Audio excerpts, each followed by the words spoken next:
This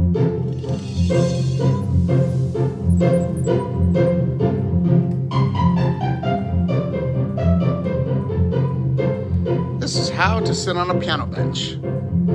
Not like this. Not like this.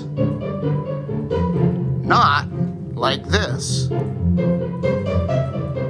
Not like this. Not like this. Not like this. And not like this.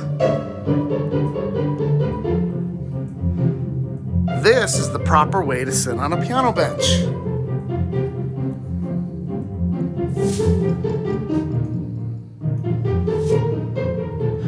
When you sit on the edge of the bench, gravity then goes into your feet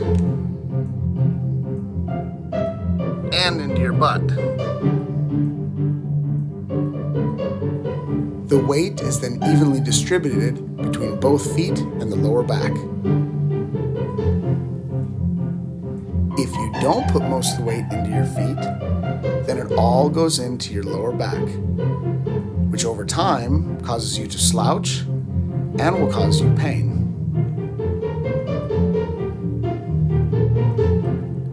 When you do slouch, your shoulders are lower, so your elbows are lower, which causes your hands to sag and pull down on the keys. So do your back a favor, put the weight into your feet with a little bit in your lower back, and you'll last for hours.